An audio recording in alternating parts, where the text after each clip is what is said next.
This is training module 30, using feedback. The outcome is to help your staff not only understand the process of feedback, but begin to use it more frequently and in the correct manner. Now, feedback is information and about how we get to reach our goals. Feedback always has to be connected to goals. The term feedback is used to describe all kinds of comments, but good feedback, accurate feedback, is information about how we're doing in our efforts to reach a goal. Notice that they'll work with a tennis ball. If I hit a tennis ball with the goal of keeping it in the court, I see where it lands, in or out. If I tell a joke, I want to make people laugh. I observe the reaction. If I teach a lesson with the goal of engaging students, I want to see, are they engaged or not? The process of feedback is so misunderstood. If a friend tells me, when you put it that way and speak in that softer tone of voice, it makes me feel better. That's good feedback.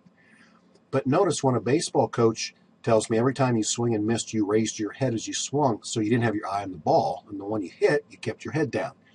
Now notice the differences here. The tennis stroke, the joke, the students responding to teaching, I only had to take note of the tangible effect of my actions, keeping my goal in mind. No one volunteered feedback. But in the second group of examples, I got explicit feedback from other people. Feedback is a critical fact of success in organizations. So to do that, here's the way feedback has to happen. It has to be goal referenced. Feedback is always about a goal. It has to be tangible and transparent. You can't just make this stuff up. There has to be some action I can take. Good job, you did that wrong, and B+ are not feedback. They're evaluations. Feedback actually tells me what actions I can take as a result.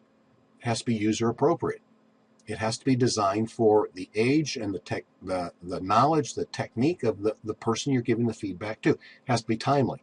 The sooner I get the feedback, the better. If feedback waits too long, it's lost its value. It has to be ongoing. It has to be on a process where you're continually learning, and it has to be consistent. Performers can only adjust their performance successfully if the information fed back to them is stable, accurate, and trustworthy. We need to do better at giving feedback. So in your agency, there's times when you give feedback and there's times when you give information. See if you can describe the difference. In your agency, there's time when you give feedback and there's time when you give advice. They're not the same.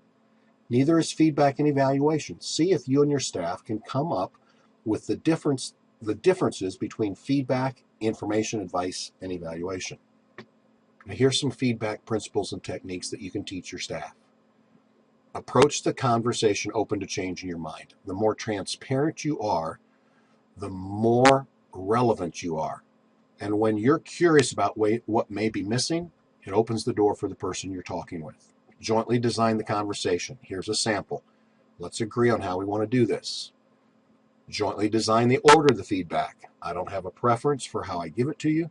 How would you like me to start? Give people headlines. Don't make them guess. I like this. If it takes more than 2 sentences to get the feedback, you're taking too long. Ask about your own contribution. I'm open to the possibility that I may have contributed. That's good. If someone does seem to get defensive, just stay curious. Hold others accountable. Never allow anonymous feedback. If you don't use feedback soon, don't use it against them. Number 9, get feedback on how you're giving feedback. Remember, the feedback process works both ways. Now, here's something you always need to avoid, the sandwich feedback process. And this is kind of what we've been taught. I'm going to tell you something I like about you, and then I'm going to tell you something I don't like, and then I'm going to tell you something I like about you at the end.